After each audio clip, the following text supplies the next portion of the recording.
right, so it is 7:34, and I will call the February 12th, 2026 meeting of the Grafton Affordable Housing Trust to order. We have a member on Zoom, so we'll do a quick roll call. Matt, I am present. Dan here, Brian here. Nicole here. and Colleen. Here. Cool. All right. We get. All right. So, first thing on the agenda is public comment. If we have well, you're here for. So I'm from the Griffin 1727 Upton Street. Yes. Okay. Yeah. I thought you looked familiar. Okay. Yeah. So I think it's not on our agenda. Yeah. So we didn't... yeah, coming up. So when I come up. So I'll introduce myself. I'm Brendan Giblin, one of the sponsors and principals and general partners. So here to discuss, I spoke with Fiona and both Attorney O'Donnell, I believe. Yeah. Had kind of a fairly urgent request for 3 small modifications to the agreement. I'd say minor modifications, minor in nature, but major in necessity. And they really have to do with kind of clear to close. So just by way of a quick update, we're looking to close, acquire the property, and get started immediately. Trying to close this quarter, sometime beginning, middle, but certainly before the end of March.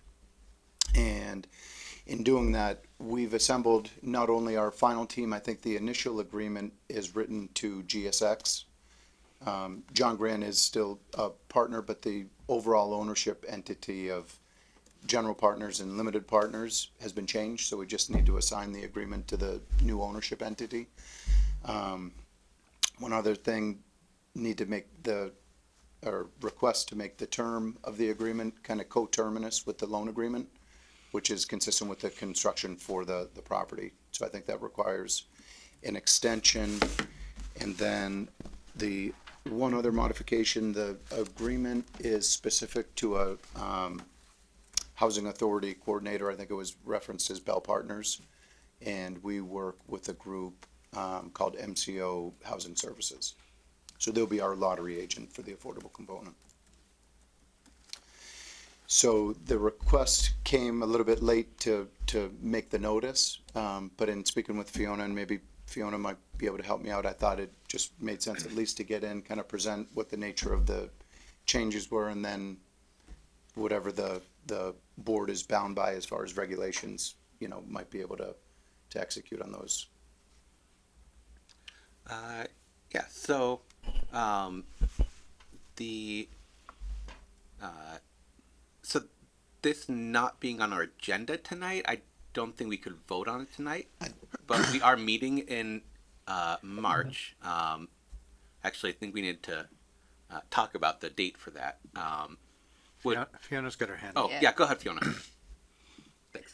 Thanks, Mr. Chair. So I was going to recommend that, Brendan wanted to just present this evening in full transparency, but perhaps given the time-sensitive nature of the request, the trust could consider doing a special meeting to evaluate the documentation and some of the changes and give Kathleen a chance to draft, and then also give Brendan an opportunity to just talk a little bit more about, what the extension, the final date, and kind of how that the remaining money will be spent and like the rollout of the project. Obviously, as stated tonight correctly, this isn't on the agenda and it can't be discussed or voted on or anything at length.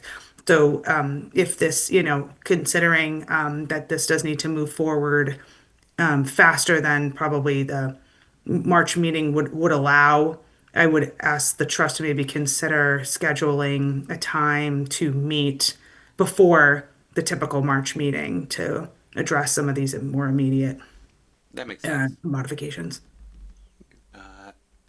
Colleen, go ahead. Do we, through you, Mr. Chair, Fiona, do we have all this in writing to submit to Kathleen, or just trying to be time sensitive? How fast can we get something to Kathleen so we can potentially set up a meeting to make sure she has enough time?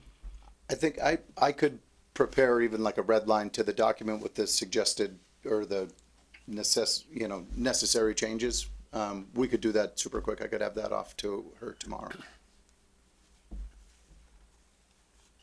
All right. So do we want to schedule something for like Thursday next week, or do you think maybe? Is 1 week enough? Is that gonna Do work we with your need timeline? Yeah, Maybe yeah. the 26th? Yep, instead? that would work. I know you guys. Or just want to check with Kathleen and see how much time she needs. That's what I was thinking too. I mean, probably not a lot, right? But Through you, Mr. Chair, Kathleen is aware, have spoken to Brendan and myself about this and is aware of the changes and doesn't have any major concerns about what's being proposed, but just wants to have, we want to make sure we're doing everything correctly and post it accordingly, et cetera. So, yeah. ZBA's got meetings the next 2 Thursdays. And I know we usually prefer later, but if we were just going to do a meeting just for this, if we considered like an all Zoom, I don't know if people had more flexibility That's a good for way like to a go. 6 o'clock or something like that. That'd be great. Sold. Yeah. Um, Or if I have to miss it, I have to miss it. But would like a 5:30 Zoom work for people? Yep. I just have to do like a kid pickup, at 6:30. So 6 o'clock might cut it close. For sure. No, that's not gonna work for me. 6:30 won't. But again, I don't need to Oh. be there, so if you can get 4 to commit, then go for it. Yeah, I I mean, mean, I can. Thursday, I can't do that time. All right. Thursday I couldn't do that time either, but Monday, Tuesday, or Wednesday next week I could. I mean, Monday would work for me, but I want to. Monday's a Monday's a holiday. holiday. Oh yeah. I mean, Or the following Monday. the 23rd. That wouldn't work for me. If we go back to back to next Thursday at 7:30, does that work for enough of us? Yep, works for me. Yeah, if it works for you 4, then that works for me. All right. Oh, all right. Guess that works. So the February the 19th, 7:30 on Zoom. 6:30 before the ZBA meeting or 7:30?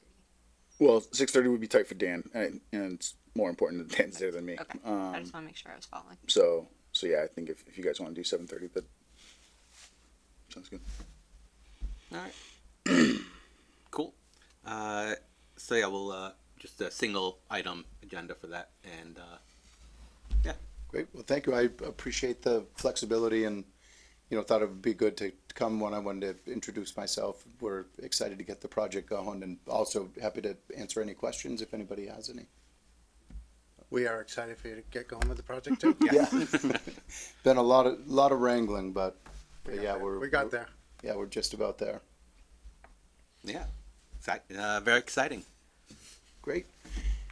Anything else or? No. No. Great. Well, thanks again for your flexibility and appreciate you having me tonight. Thanks. Thank Thanks you. so much. Thanks for coming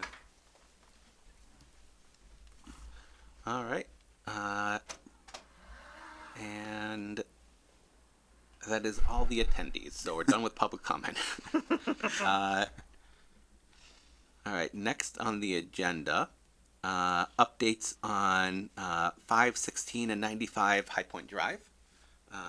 Fiona, you want to take it away?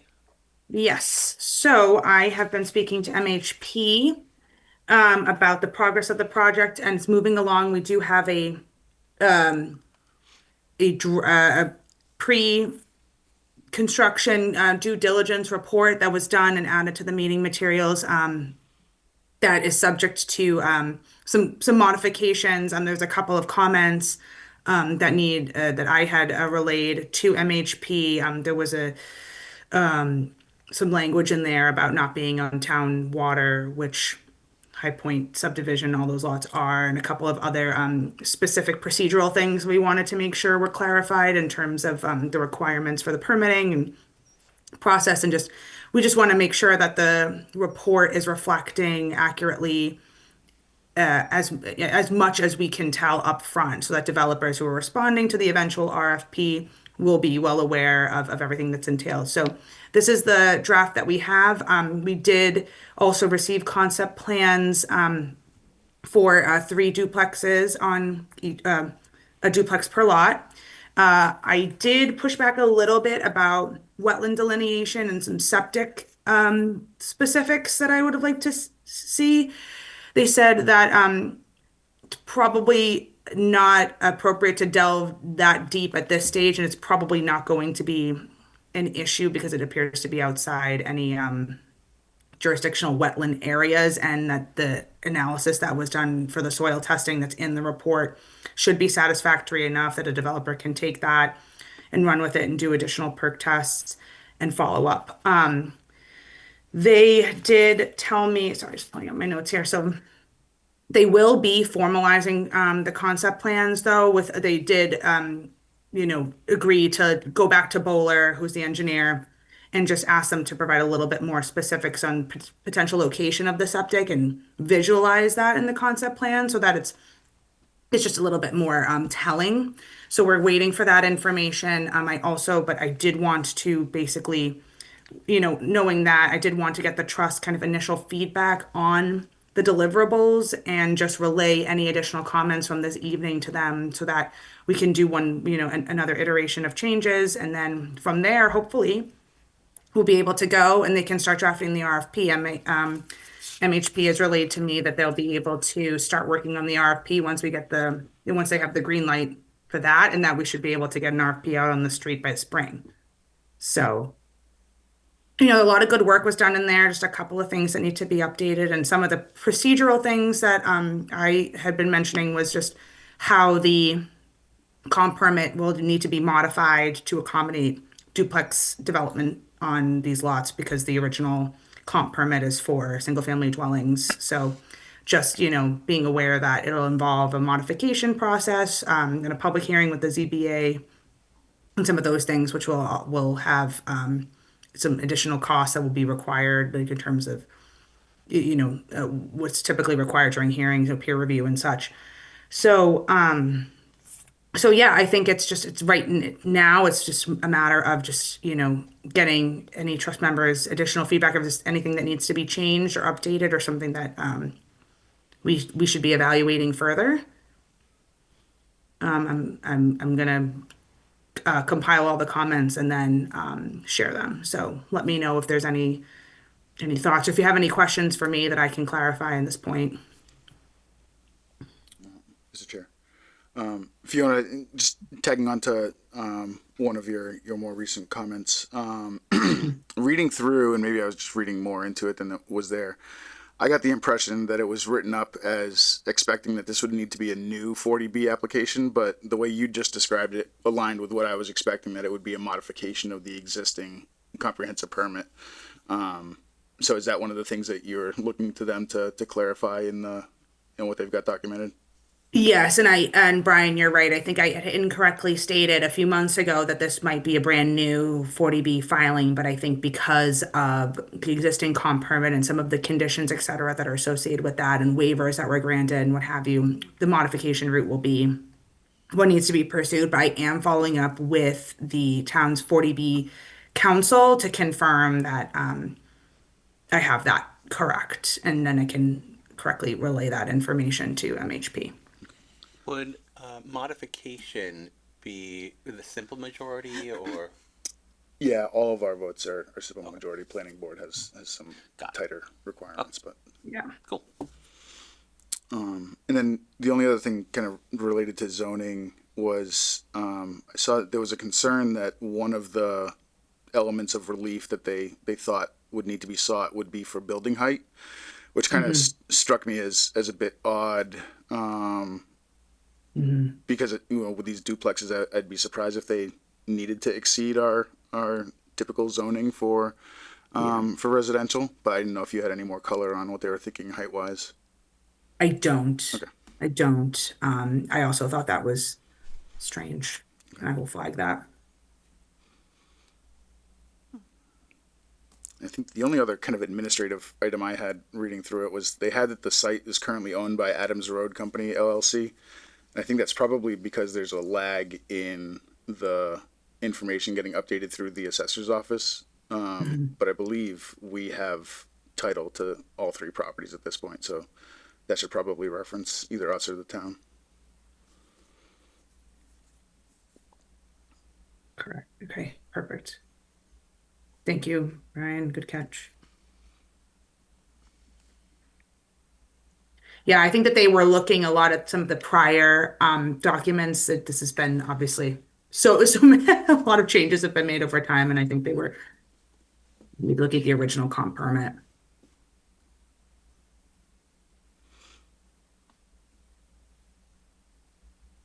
Anybody else? Cool. All right. In that case, we can move on to the treasurer's report. Yeah, so not a ton to update numbers wise. I think I mentioned last meeting that we're probably going to be on about a full month plus lag. Oh, sorry. Okay. I think Fiona, you mentioned that you had to hop off at 8. Is that Yeah, I can hang for I can hang till 8. okay? So So, unless- Do you want to have her go now? yeah, do you want to do town planner report now? Then, if you have anything Sure. else to report, I guess. Yes, that would be great. Thank you for accommodating that request. So we are getting a lot of interest in the Fisherville site for the RFP that was pushed out for the feasibility study. So been about 20 different firms that have requested the bid documents. We do have a mandatory site walk coming up for on the 23rd. So I would encourage members of the trust if you can attend and if we can get a quorum to post that. It's in the middle of the day, so it might be a little tough for people to make, but just so you're aware, that is coming up. And then once we have the mandatory site walk, there'll be a Q&A, questions. We'll compile questions from interested respondents and then issue a formal response to those questions. And then the committee will, once we receive all of the proposals, which are due on the 9th of March, we will then meet internally the review team and choose the preferred applicant based on the responses and how they meet the criteria. The criteria is outlined in the documents. And I apologize, I should have submitted that information into the meeting materials for this evening, but they are posted on the town website under the bid posting page. If anybody is interested in that information and if anyone wants to request it, I'm happy to provide. Colleen. I can make the site walk if that helps for posting purposes. Is that information going to be up on the town website too, like what time and everything like that? Yes, that's all on there. Yep. That's February 23rd. February 23rd at 10:30. Yeah. Okay. My birthday. Oh, happy birthday. Woo! Sidewalk at Fisherville. Yeah. Yeah. We're really it's a lot of really qualified and great folks that are asking for this information, and we're just extremely excited about it. So, looking forward to what's to come. In addition to that, I don't have anything too pressing other than kind of what has been covered. I haven't spoken to anybody at 25 Worcester Street, but I think that was to be expected based on the last update. So nothing on that front. No kind of major projects that have coming online that have been formalized in any way, but that would be pending, planning board review. So nothing too much, but I'm happy to answer any questions that anybody has for me specifically about anything that's going on in the planning department.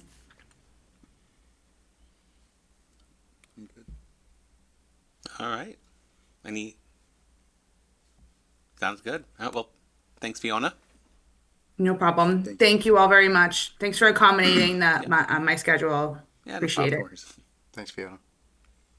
All right. So, treasurer's report. Yeah, so I was saying we're gonna be working on kind of a full month plus lag or so with the numbers, Mary's asked that I ping her around the third full week of the month to get data through the prior full month. So I'll be pinging her in about a week or so for January numbers. The only update to what we had previously seen for December was the investment income number got finalized. And so Amber has posted to the website on the financial reporting, I think that's what it's called, financial reports tab of our webpage.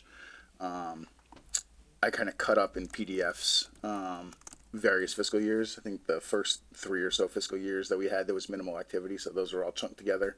And then after that, it'll be fiscal year by fiscal year uploaded to the site. And as we work through the year, we can keep updating the current year to tack on additional months and replace what's there with the current as we go through. So that's all up on the website.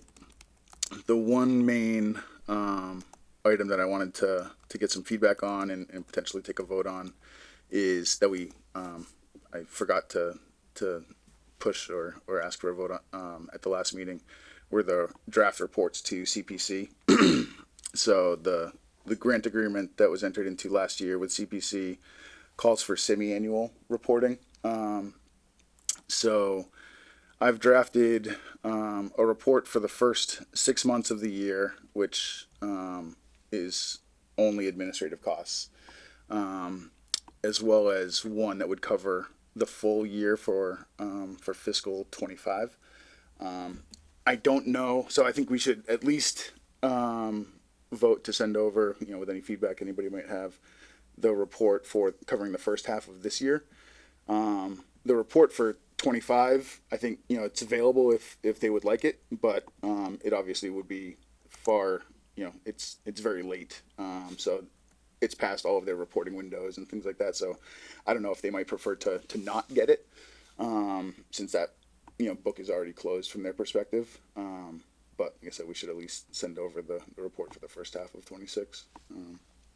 And then, like I said, it's only administrative expenses because the first GSX payment we had for this year wasn't voted on until January. So that'll get captured in the second half of the year. So that was it. Cool. And the forms are a little clunky. It's an MHP form, and I reached out to actually Shelly, who was one of the reps from MHP that was at the forum, because it seemed like she was one of the authors, because it's protected, so you can't really do a whole lot with it other than fill it out. And so the one for the half of the year, the standard form has 2 projects. You can't shorten it to 1. So right now it's got the administrative costs as project 1, and the project 2 is blank, because you can't really edit the form. And she You didn't can do more, I guess. Yeah, she didn't want to release the permissions to be able to edit the form, which I can appreciate. It's got their name all over it and stuff like that. So, I figured worst case scenario, if we only have 1 project, we just leave the second one blank. If we ever have more than 2, then we just submit multiple forms. So that's all I got. All right. Just a quick one. Can you talk about the first 6 months? Where are you starting from?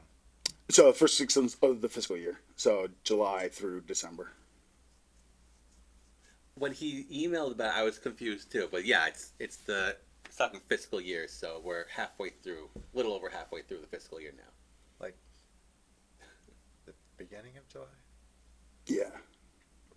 Got it. All right. All right. Makes sense.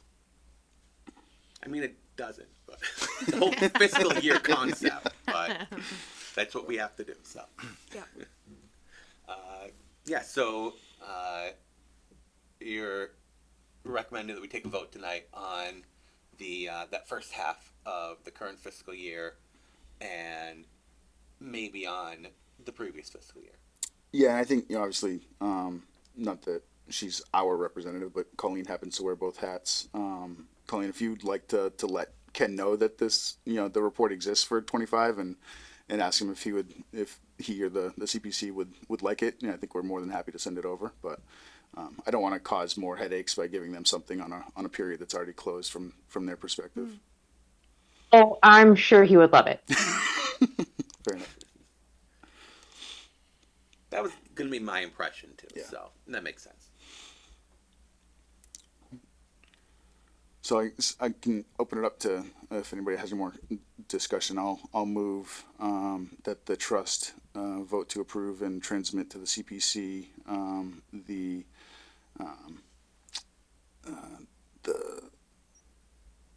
Affordable Housing Trust CPC reporting for both full fiscal 2025 as well as the first half of fiscal year 2026. Second. All right, motion and a second. Any further discussion? The only other item that I'll point out, if we're sending over 25, I did find a small error. I had done the report for 26 first, and there was a blurb that actually goes onto the top of the second page in 25 where it talks about the total project costs. And so that one we had, there are some admin expenses under that first project for 25 that were borne by the WCPA funds for, at least as far as our allocation goes, until we met our 10% cap, and then the rest of the admin expenses were paid by other trust funds. In the version of the reports that's in the packet, that blurb just has the language carried over from the 26 report. So I've updated that to have the total project cost be $17,700.45, which is just the total of what was paid out from CPA funds for admin expenses and what the trust kicked in from other funds. That's the only edit I've made to either of these from what's in the packet. Cool. That's the version we'll be sending over to CPC is the updated, edited version. Yes. Awesome. All right. Any further discussion? All right. Hearing none, we'll vote by roll call. Matt, Matt, aye. Dan, I. Brian, I. Nicole, I. Colleen. Right? And thank you, Brian. Yes. No Thank you, problem. Brian. All right. Motion carries. So, any other treasurer's report items? No, so I'll send those. Colleen, do you think I should send them to Ken and John, or the whole CPC? Okay, and I'll copy. So I would maybe even just have Amber send it to Beth and John, and then that way, if Amber's okay with that. Sure. Sure. Okay, I'll send you the updated forms. Cool. And select board report. I don't have much except just the 3 documents that I had talked about in my last update were actually executed on the town side. So I think the modified grant agreement that Brendan talked about tonight is the last thing that we need to convey the property, which is great. So we're in good shape. Cool.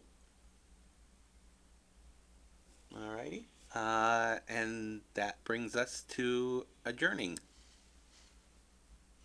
Do I just declare us adjourned? Is that how we do it here? All right. I declare the meeting adjourned.